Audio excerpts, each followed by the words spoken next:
Exercise 4.2 में आप लोगों ने कमेंट किया हुआ है 21 का 3rd नंबर क्वेश्चन के लिए।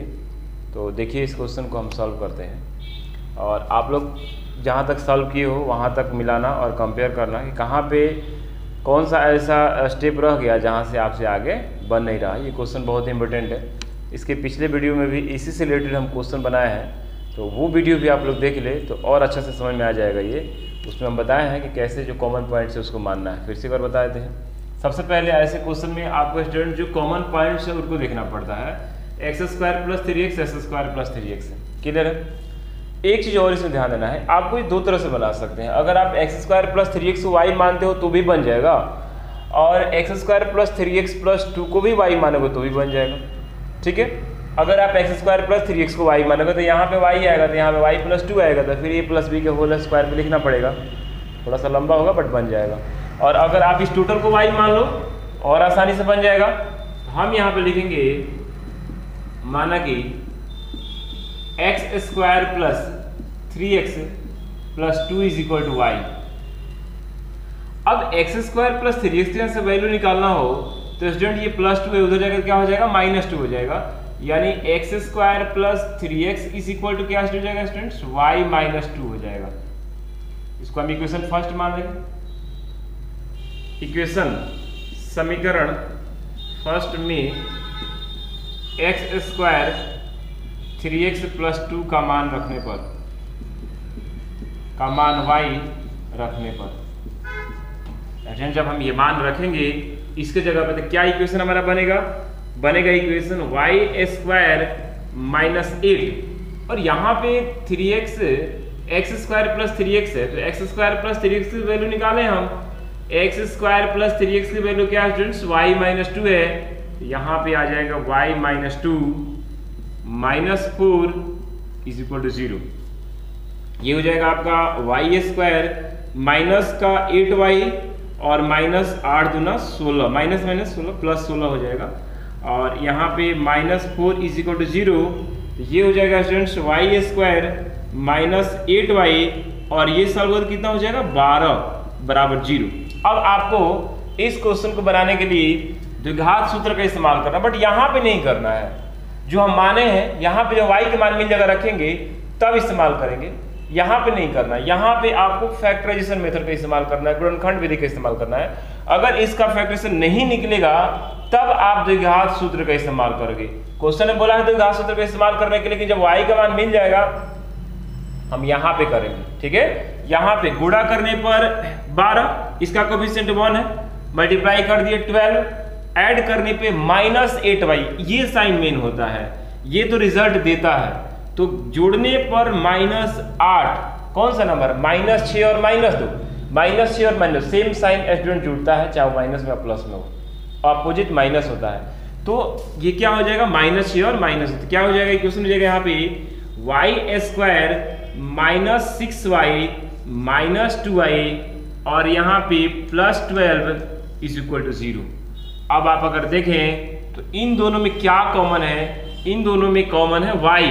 जैसे ही आप y कॉमन लीजिएगा y - 6 हो जाएगा, और इन दोनों में कॉमन है -2 कॉमन लेंगे तो y - 6 हो जाएगा = 0। अब दोनों में ही y - 6 है, तो y - 6 कॉमन ले लिए तो क्या बचेगा y - 2 = 0। बारी बार 0 के बराबर करेंगे।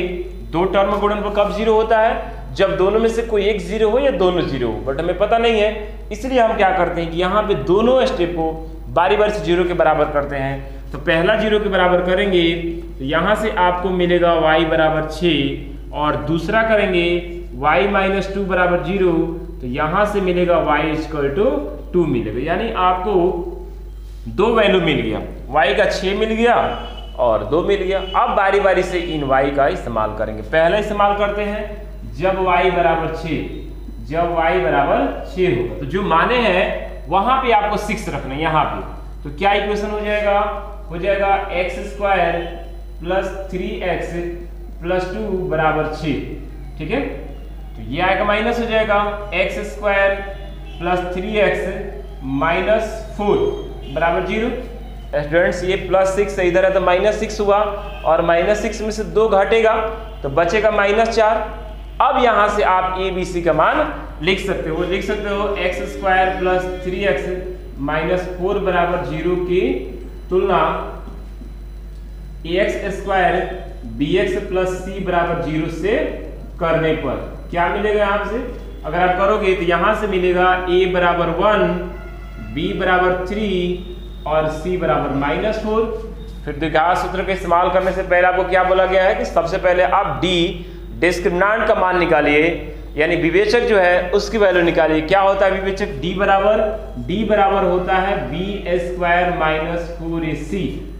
तो b² यानी कि 3 का स्क्वायर -4 × 1 × -4, ये हो जाएगा 3 का स्क्वायर 9, और ये मल्टीप्लाई कीजिए तो कितना हो जाएगा 4 चौका 16 + 16 माइनस ये हो जाएगा आपका 25। स्टूडेंट्स डी का मान निकल गया हमारे पास 25। एक बार इसका स्क्रीनशॉट लेकर के इसको कॉपी कर लीजिए, फिर मैं आगे बता रहा हूं कि इसका आगे कैसे बनेगा। अब जब हमें डी का मान मिल गया तो डी का मान मिलने के बाद से जो मान हमें मिला है 25, उस 25 को हम पुट करेंगे। ठीक है, जो माने हैं उसके जगह पे जो हमारा इक्वेशन है x² + 3x - 4, उसके लिए हम एक फॉर्मूला लिखेंगे x बराबर -b ± √d/2a। ठीक है, तो द्विघात सूत्र से क्या लिखेंगे? यहां से लिखेंगे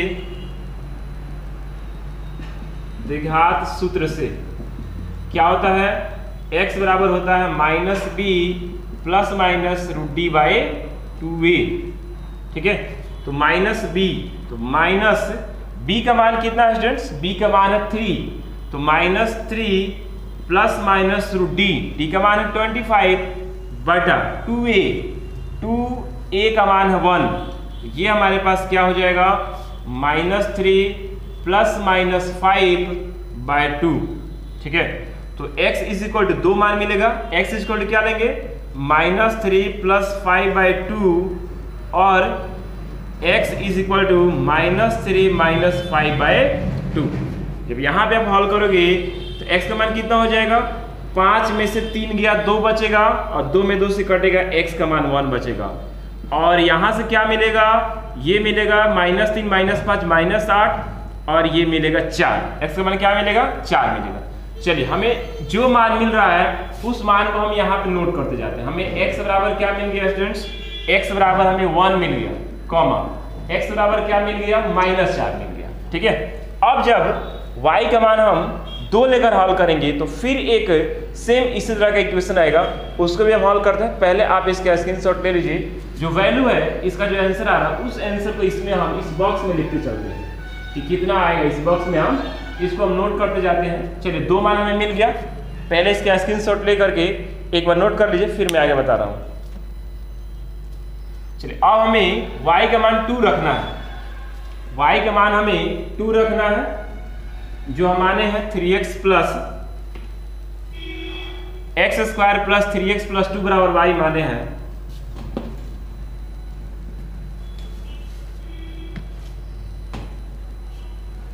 चलिए, तो y का मान हम 2 लेते हैं, लिखेंगे जब y = 2, तो ये जो माने हम x² + 3x + 2 बराबर 2, 2 से 2 कैंसिल, 0 हो जाएगा, यानी बचेगा x² + 3x बराबर 0।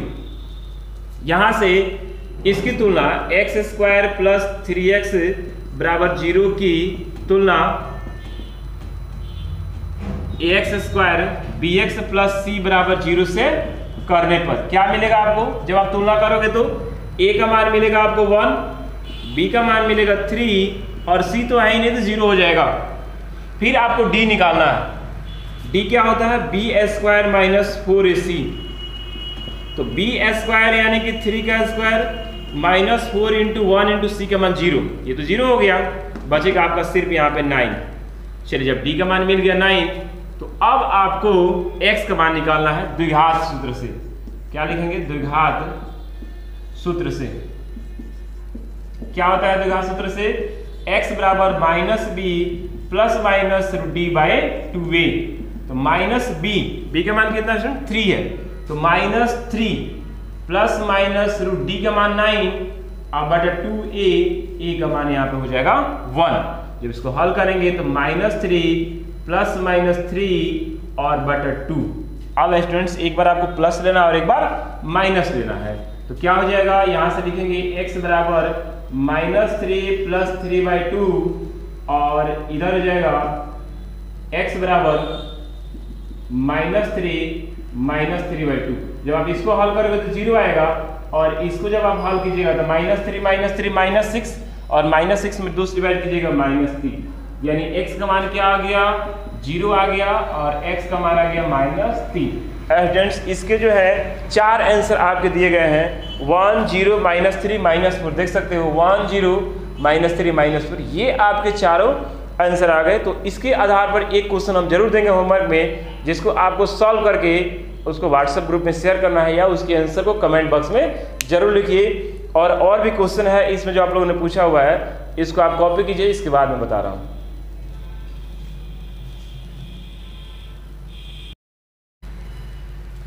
एक क्वेश्चन और आपका कमेंट है 20 के 8 नंबर के लिए। तो 20 का जो क्वेश्चन है, सभी क्वेश्चन तो एक ही तरह का क्वेश्चन है, ये क्वेश्चन आप अगर अच्छा समझ जाओगे तो सब क्वेश्चन बन जाएगा 20 नंबर का। तो 8 नंबर ही हम समझ लेते हैं, अगर जो लोग बना लिए हैं वो तो ठीक है, जो लोग नहीं बनाए हैं वे 8 नंबर से समझेंगे कि, और इस 8 नंबर के आधार पर बाकी क्वेश्चन बना लेंगे। स्टूडेंट्स जो ही कोई भी क्वेश्चन दिया रहता है उसके साइड में कुछ इस तरह के कभी कभी वैल्यूज लिखे रहते हैं, तो इनका भी ध्यान देना जो बहुत जरूरी है कि क्यों लिखे रहते हैं। ऐसा नहीं कि इसको हम इग्नोर करके और इसको हल करें। स्टूडेंट्स ये कह रहा है कि x का मान जो -1/2 नहीं होना चाहिए और 3/4 नहीं होना चाहिए। आपको रीजन भी पता होना चाहिए क्यों नहीं होना चाहिए। रीजन, आप कोई भी चीज़ साइड में देता है, कभी भी लिखता है, कोई लिमिट लिखता है, तो आप उसके बारे में जिक्र करो, पूछो। ऐसे नहीं कि सिर्फ क्वेश्चन बनाने से मतलब रखेंगे तो नहीं होगा। अगर वैसे भी ये x का मान इसमें आ गया और आप आंसर लिख दिए तो फिर आप गलत हो जाएगा। समझ रहे हैं मैं क्या बोल रहा हूँ कि अगर आप इस इक्वेशन को हल किए और आपका x का मान -1/2 आ गया और आपने आंसर में लिख दिए कि x बराबर -1/2, तो वो गलत हो जाएगा, क्योंकि पहले ही ये बात बोला जा चुका है कि x का मान -1/2 नहीं होना चाहिए। यानी कि ये x का मान आएगा तो हम इसको छोड़ेंगे। रीज़न क्या है छोड़ने का, क्योंकि स्टूडेंट्स अगर x -1/2 अगर आप यहाँ पे रखोगे तो ये 0 हो जाएगा, और x का मान 3/4 यहाँ पे रखोगे तो 0 हो जाएगा। और कोई भी टर्म है उसका डिनोमिनेटर यानी जो हर होता है वो 0 के बराबर नहीं होता है, क्योंकि वो टर्म अनडिफाइन होता है, अपरिभाषित होता है, उसको हम डिफाइन नहीं करते हैं मैथमेटिक्स में। इसलिए बहुत ज़रूरी है कि कोई चीज़ यहाँ पे लिख रहा है तो उसको आप ध्यान से समझो कि ये x का मान क्यों नहीं लिखा हुआ है, क्योंकि ये 0 हो रहा है और ये 0 हो रहा है। जब ये 0 हो जाएगा तो ये अनडिफाइंड टर्म होगा। अंश 0 हो सकता है बट हर 0 नहीं होना चाहिए, क्योंकि मैथमेटिक्स में वो टर्म अपरिभाषित के रूप से जाना जाता है, उसको परिभाषित नहीं किया गया है। तो अब हम समझेंगे इस क्वेश्चन को हल करने के लिए सबसे आसान रहेगा, आप इसको y मान लीजिए, ठीक है। 4x - 3/2x + 1 क्या मान लीजिए आप, y मान लीजिए। अगर आप दूसरे मेथड से सॉल्व किए हो तो ठीक है, आंसर आ गया हो तो, बट ये भी आपको देखना है कि हम कैसे सॉल्व कर रहे हैं। वो जो भी होगा बहुत आसान मेथड आपको दिया जाता है हल करने के लिए। तो हम क्या करेंगे, 4x - 3/2x + 1 को y मान लेंगे। यहाँ पे लिखेंगे लेट 4x - 3/2x + 1 = y। अब स्टूडेंट्स आप एक चीज हमेशा ध्यान रखो कि a/b = c/d हो, तो b को अगर ऊपर भेजते हो a को नीचे लाते हो तो इधर भी आपको करना होगा d/c।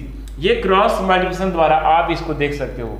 जब आप क्रॉस मल्टीप्लिकेशन करोगे तो ऐसा टर्म आ जाएगा, यानी कि अंश और हर दोनों हम चाहे तो एक दूसरे को अपोजिट कर सकते हैं, ठीक है, एक साथ, लेकिन दोनों तरफ एक ही बटा होना चाहिए। ऐसा नहीं कि यहाँ पे कुछ प्लस में हो तब भी आप ऐसे कर लो, ऐसे नहीं होना चाहिए, ठीक है। आप यहाँ पे y/1 कर लिए, अगर यहाँ पे कोई टर्म प्लस में है तब ये एक्सचेंज नहीं होगा, यानी कि हर को अंश और अंश को हर में नहीं लिखेंगे। कब लिखेंगे, जब दोनों तरफ हमारा एक ही बटा हो, जैसे a/b = c/d के रूप में हो, तब आप चाहे तो डायरेक्टली उसको जो है एक्सचेंज कर सकते हैं, ठीक है।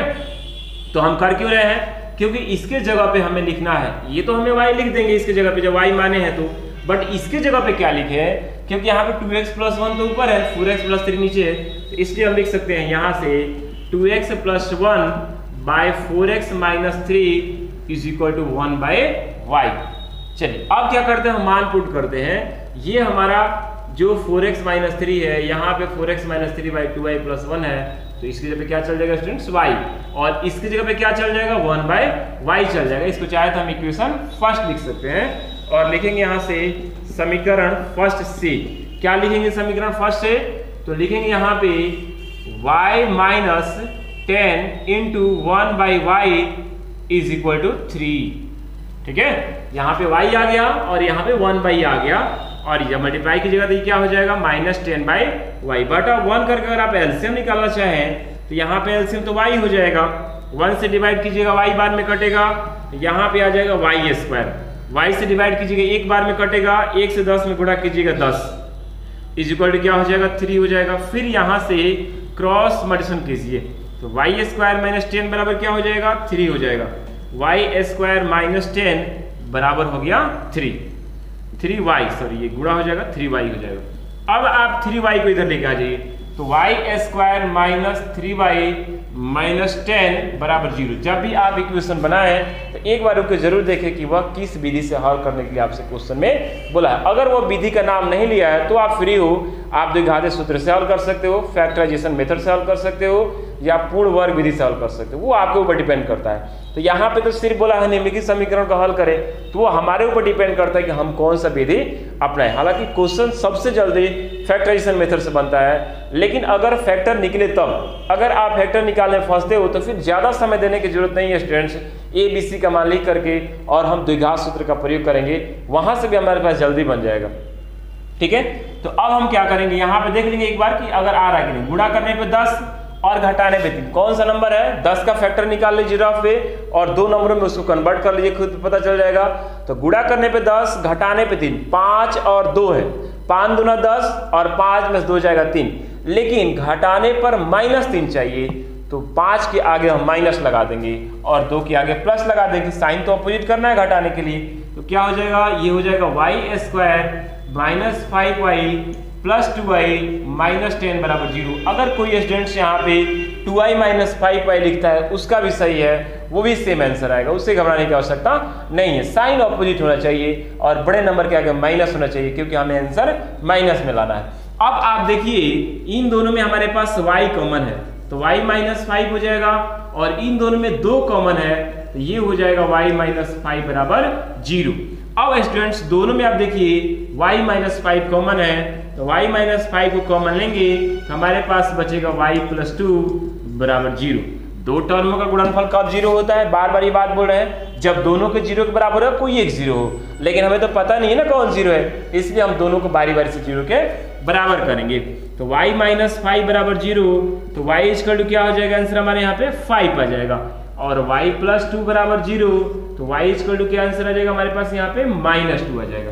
अब आप जो माने हो, जो हम माने हैं उसके 5 और -2 रखेंगे तो हमें x की वैल्यू मिलेगी, जो भी x की वैल्यू मिलेगी उसे हम लिखेंगे। तो पहला लेते हैं, जब x बराबर 5, जब y बराबर 5 हो तो जो हम माने हैं 4x - 3/2x + 1, तो इसके पे क्या रख देंगे स्टूडेंट्स 5 रख देंगे, तो हो जाएगा 4x - 3/2x + 1 is equal to 5/1 कर देंगे। क्रॉस मल्टीप्लिकेशन यहाँ से कीजिए तो 5 से कीजिएगा तो कितना हो जाएगा 10x, और +5 इज इक्वल टू 1 से करेंगे तो क्या हो जाएगा 4x - 3, ये 4x आके माइनस हो जाएगा इधर, तो 10x - 4x, और ये 5 जाके उधर तो -5 में बदल जाएगा। अब इसको जब घटाइएगा तो ये हो जाएगा आपका 6x, और ये हो जाएगा -8, तो x बराबर -8/6 यानी x बराबर -4/3। एक आंसर आपका आ गया -4/3, और एक आंसर और लाना होगा तो y = क्या रखेंगे हम यहाँ पे -2 रखेंगे। एक बार इसका स्क्रीनशॉट ले लीजिए और कॉपी कर लीजिए अच्छे तरीके से, फिर मैं आगे बता रहा हूँ कि y का जो दूसरा मान हम रखेंगे तो उस पर क्या आएगा आंसर। तो अब हम y का मान -2 ले रहे हैं, y का मान -2 लेंगे तो जो माने हैं वहीं पे हम रखेंगे -2। ठीक है, तो यहां हम लिखेंगे जब y = -2, जब y = -2 तो क्या हो जाएगा 4x - 3/2x + 1 is equal to -2 बटा 1 कर सकते हैं किसी भी टर्म का। जब आप मल्टीप्लाई कीजिएगा 1 से कर लीजिए तो क्या हो जाएगा 4x - 3, और -2 से कीजिएगा तो -4x डायरेक्ट कर लीजिए, और -2 ये -4x इधर आके क्या हो जाएगा +4x में बदल जाएगा, और ये -3 जाके उधर किस में बदल जाएगा +3 बदल जाएगा। जब इसको ऐड कीजिएगा तो 8x और ये हो जाएगा 1, 3 में से 2 जाएगा 1 बचेगा, तो x बराबर आ जाएगा 1/8। यानी कि अगर आप इसका आंसर लिखना चाहें तो आंसर हो जाएगा x बराबर -4/3 और x बराबर 1/8। कोई भी इक्वेशन आप हल कीजिए, x की जितनी वैल्यू हो रही है सभी मान को जो है एक साथ एक जगह पे लास्ट में जरूर आप नोट करें। ऐसा नहीं हो कि बीच में आप हल करते जा रहे हो और हल करने के बाद से वहीं पे आप ड्रॉप करते जा रहे हो, ऐसा नहीं होना चाहिए स्टूडेंट्स। जो भी मान होगा वो एक बराबर लिख लेंगे और लिख के मिला लेंगे क्या इसमें से कोई वैल्यू है कि नहीं। देखिए अगर यहाँ पे -4/3 रहता तो हम यहाँ पे लिख सकते थे x का मान -4/3 आ रहा था, लेकिन फिर भी हम लिख सकते थे नीचे कि x not equal to -4/3 according to question के प्रश्न में बात बोल दिया है। लेकिन हमारे ये दोनों वैल्यू इससे अलग है, इसलिए दोनों आंसर हम लिखेंगे। अगर कोई आंसर इसमें से मैच करता तो वहां पे हम इग्नोर कर देते। ठीक है, तो अच्छे तरीके से आप लोग पढ़ाई कीजिए, बहुत ही कम समय बचा है और बहुत कम समय हम लोग को ज़्यादा वर्क करना है। तो आप लोग का मेहनत और आप लोग का सपोर्ट बहुत ज़रूरी है इस चीज़ को सफल बनाने के लिए। तो ये मार्क्स अगर कम आते हैं टेस्ट में तो उससे हताश होने की आवश्यकता नहीं है। आप अपने प्रयास को जारी रखें, सफलता जरूर मिलेगी।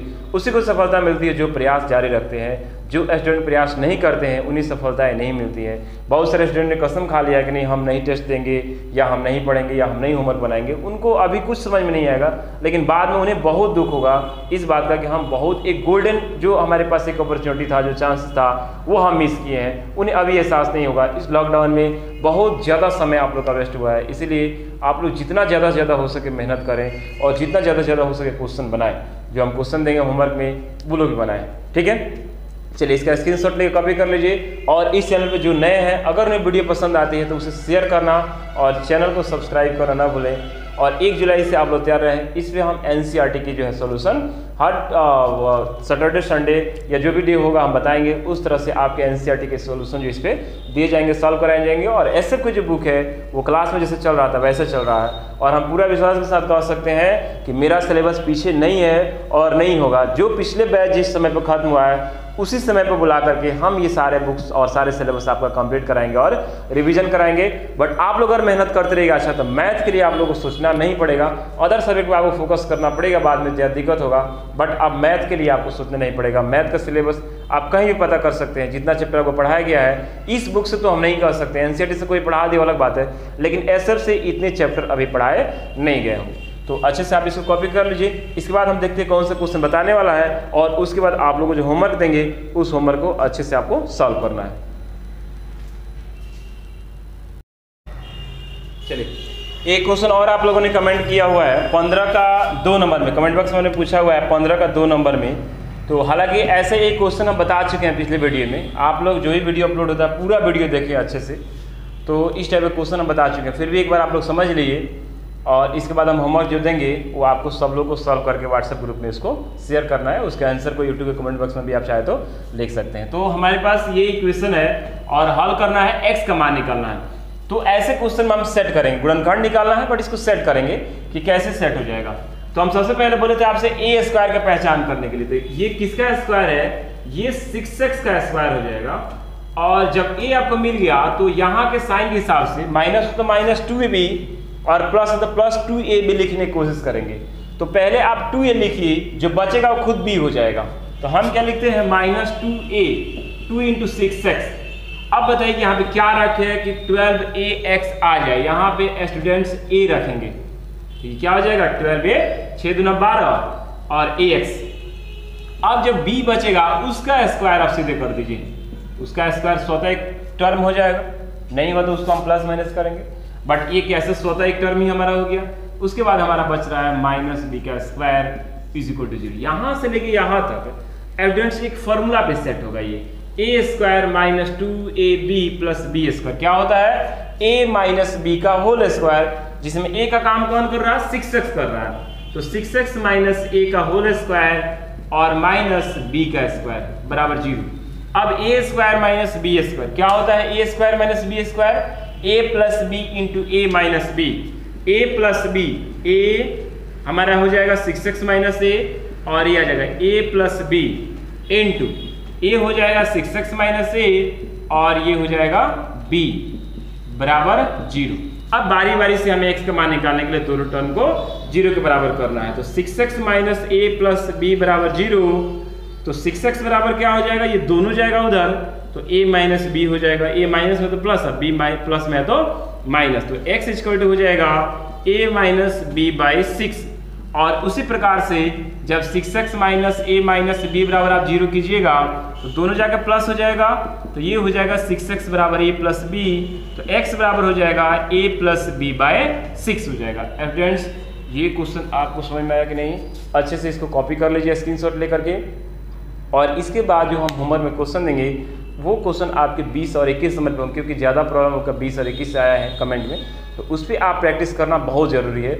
जो टॉप क्वेश्चन है उसी पर प्रैक्टिस करना ज़्यादा ज़रूरी होता है, क्योंकि वही आपको आगे जो है उस सब मैथ्स में आपको तेज़ बनाएगा। ऐसा नहीं कि जहाँ पे टॉप क्वेश्चन उसको आप छोड़ के भागोगे तो आसान क्वेश्चन तो सब कोई बना लेता है। टॉप क्वेश्चन पे ही ज़्यादा वर्क कराना ही मैथ में अच्छे नंबर्स लाते हैं। तो जैसा कि पिछले बैच में भी हम कराते आए हैं और आप लोगों के साथ भी कराया जा रहा है, तो जो हम क्वेश्चन देंगे होमवर्क में वो क्वेश्चन आपको 20 और 21 पर होंगे, हम पहले बोल दे रहे हैं। तो अच्छे से उसको आप एक बार देख लीजिए, इसका स्क्रीनशॉट ले लीजिए, हम इस बार होमवर्क दे रहे हैं। चलिए अब आज का आप लोग का होमवर्क रहेगा 21 और 20 नंबर के आधार पर।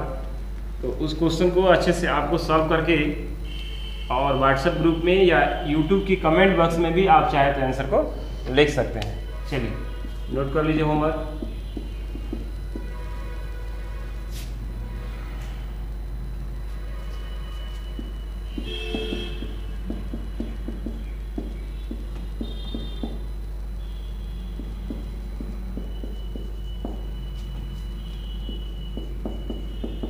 ये तो आपका हो जाएगा किसके थर्ड नंबर पे? चलिए सेकंड नंबर लीजिए।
ये आप लोग को इतना क्वेश्चन सॉल्व कर लेना है, ये चारों क्वेश्चन को, और सॉल्व करके इसको व्हाट्सएप ग्रुप में आपको शेयर करना है।